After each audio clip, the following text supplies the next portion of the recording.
नमस्कार दोस्तों, आज मैं एक ऐसे विषय पर बात करने वाला हूं जिसका सीधा संबंध हम सबकी जेब से है, बिजली का बिल। क्या आपने कभी गौर किया है कि हर महीना थोड़ा थोड़ा करके जो है बिजली का बिल बढ़ता ही जा रहा है। कभी कभी तो हम समझ ही नहीं पाते कि आखिर ऐसा क्यों हो रहा है। हमने उतनी बिजली का इस्तेमाल किया ही नहीं था, फिर भी बहुत अधिक बिल आ गया। दोस्तों, मैं आपको बतलाऊंगा कि कैसे थोड़ी सी समझदारी और बिजली का सही इस्तेमाल करके आप अपने बिजली के बिल को 20 से 40% तक कम कर सकते हैं, वो भी बिना किसी गैर कानूनी तरीके से।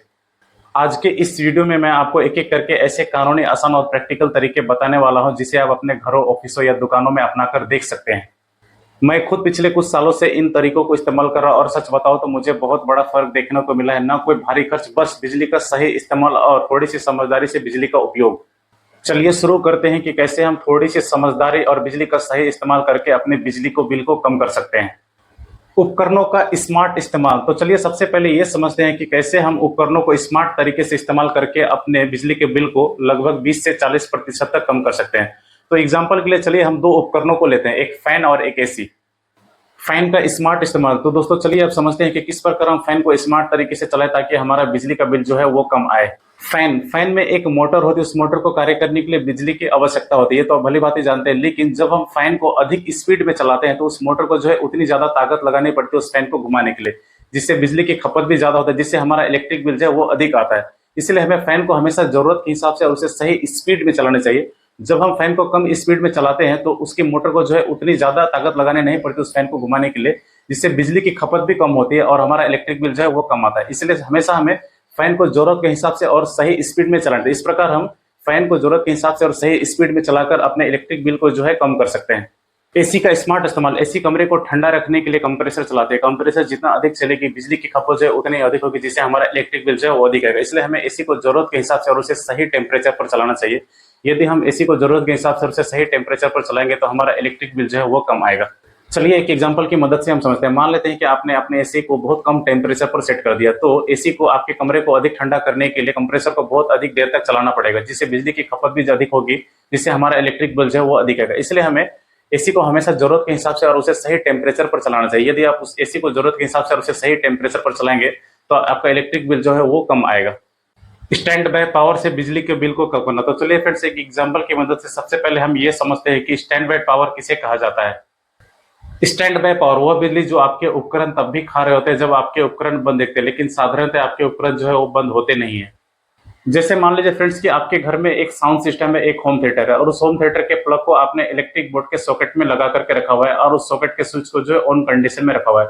तो फ्रेंड इस कंडीशन में आप रिमोट के माध्यम से होम थिएटर को कंट्रोल कर रहे होते हैं, चाहे ऑन चाहे ऑफ। लेकिन फ्रेंड्स आप जब रिमोट के माध्यम से होम थिएटर को ऑफ कंडीशन में रखते हैं तो आपको ऐसा लगता है जो होम थिएटर पूरी तरीके से बंद हो चुका है। लेकिन फ्रेंड्स आप ही सोचिए, जब आप रिमोट के माध्यम से होम थिएटर को कमांड देते हैं तो होम थिएटर में कोई ना कोई तो ऐसे सर्किट होती है जो कार्य कर रहे होते हैं, जो होम थिएटर के कमांड को रिसीव करके होम थिएटर को कंट्रोल करती है। तो फ्रेंड्स उस सर्किट से जो बिजली की खपत होती है, तो इसी स्थिति को फ्रेंड्स पावर स्टैंड मोड कहा जाता है। तो फ्रेंड्स ऐसी स्थिति में हमें लगता है जो उपकरण पूरी तरीके से बंद हो सकेगा, लेकिन उस उपकरण जो है फ्रेंड्स पूरी तरीके से बंद नहीं होता, उसमें कोई ना कोई सर्किट कार्य करते हैं जिससे बिजली की खपत हो रही होती है।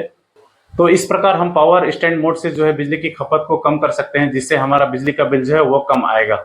इसलिए फ्रेंड जब भी आपके उपकरण को पूरी तरीके से बंद करना हो और आप चाहते हैं कि आपका उपकरण स्टैंड बाय मोड में ना रहे, तो उपकरण को रिमोट से बंद करने के साथ साथ मैनुअली भी उसके प्लग को जो है इलेक्ट्रिक बोर्ड के सॉकेट से आपको बाहर निकालना है। इससे क्या होगा फ्रेंड्स, आपके उपकरण जो है स्टैंड बाय मोड में नहीं रहेंगे, जिससे बिजली की खपत जो है नहीं होगी और आपका इलेक्ट्रिक बिल जो है वो कम आएगा। पर सिर्फ आप रिमोट के माध्यम से किसी उपकरण को बंद करते हैं तो आपको ऐसा लगता है फ्रेंड्स कि वो जो उपकरण है पूरी तरीके से बंद हो चुका है, लेकिन वो उपकरण जो है स्टैंड बाय मोड में रहता है। स्टैंड बाय मोड में किसी भी उपकरण के रहने से क्या होता है फ्रेंड्स, थोड़ी थोड़ी जो है बिजली की खपत हो रही है, जिससे हमारा इलेक्ट्रिक बिल जो है वो अधिक आता है। इसलिए फ्रेंड जब भी आपको उपकरण को पूरी तरीके से बंद करना हो तो रिमोट के माध्यम से तो उस उपकरण को बंद करिए, साथ साथ मैनुअली भी इलेक्ट्रिक बोर्ड के सॉकेट से उस उपकरण के प्लग को जो है अच्छी तरीके से बाहर निकाल दीजिए। सोलर पैनल्स के इस्तेमाल से बिजली के बिल को कम करना। तो फ्रेंड्स आप घर की छतों पर सूरज की रोशनी से बिजली बनने वाले पैनल्स लगा सकते हैं, जिससे ये दिन के समय में बिजली बनाकर आपके घर के उपकरण को चला सकते हैं और रात के समय में भी ये एसी, पंखे और लाइट्स को चलाने में मदद करेंगे। एक सोलर पैनल से दिन में 4 से 5 यूनिट तक बिजली बन सकती है। पुराने उपकरणों को बदलकर बिजली के बिल को कम करना। तो फ्रेंड्स कभी कभी हमारे घर के जो पुराने उपकरण होते हैं वो बहुत अधिक बिजली की खपत कर रहे होते हैं, जो हमें पता नहीं होता। इसलिए फ्रेंड्स हमें पुराने उपकरणों को बदल देना चाहिए और नए उपकरणों का इस्तेमाल करना है जिससे हमारा इलेक्ट्रिक बिल जो है वो कम आए।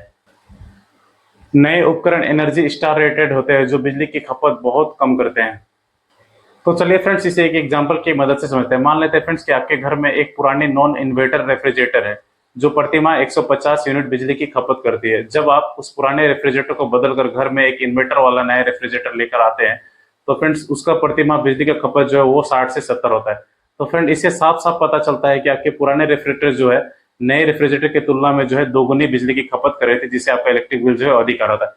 इसलिए फ्रेंड्स हमें पुराने उपकरणों को बदलकर नए एनर्जी स्टार रेटेड उपकरणों का इस्तेमाल करना चाहिए जिससे हमारा इलेक्ट्रिक बिल जो है वो कम आए।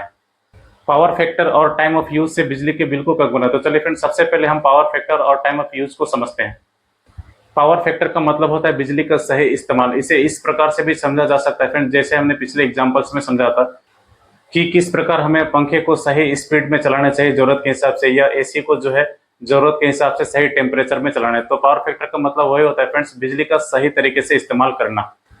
अब चलिए फ्रेंड्स टाइम ऑफ यूज के कॉन्सेप्ट को डिटेल में समझते हैं। तो फ्रेंड्स किसी किसी राज्य या किसी किसी डिस्ट्रिक्ट में समय के हिसाब से बिजली की कीमत की जो दर है वो तय की गई होती है। मतलब कहीं कहीं पर फ्रेंड्स रात के समय बिजली की कीमत की जो दर होती है वो कम होती है और दिन के समय में अधिक। तो फ्रेंड इस समय हम टाइम ऑफ यूज का सही इस्तेमाल करके समझदारी से रात के समय में भारी उपकरणों को चला सकते हैं। जैसे फ्रेंड्स यदि आपको पानी की टंकी को भरना हो घर में, ठीक है फ्रेंड्स, तो फ्रेंड्स आप रात के समय में वाटर पंप या समरसेबल को चला करके आप अपने पानी की टंकी को भर सकते हैं। और दिन के समय फ्रेंड्स हल्के उपकरण को यदि आप चलाएंगे तो आप जो है इस प्रकार टाइम ऑफ यूज का समझदारी से इस्तेमाल करके बिजली के बिल को जो है कंट्रोल कर सकते हैं। अनावश्यक लोड को कम करके बिजली के बिल को कम करना। तो फ्रेंड्स कभी कभी हम अपने घरों में अपने जरूरत के हिसाब से सारे भारी उपकरणों को एक साथ चालू कर दें तो फ्रेंड इससे भी जो है बिजली की खपत जो है बहुत अधिक होने लगती है, जिससे हमारा इलेक्ट्रिक बिल जो है बहुत अधिक आ जाता है।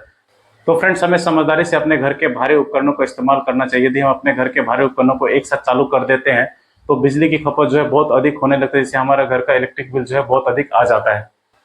तो फ्रेंड्स आशा करते हैं कि आपने इस वीडियो के माध्यम से बिजली के बिल को कानूनी तरीके से कम करने के उपायों को अच्छी तरीके से समझ लिया होगा। तो फ्रेंड्स अब मिलते हैं नेक्स्ट वीडियो में किसी नए टॉपिक के साथ। आज के लिए इतना ही, धन्यवाद।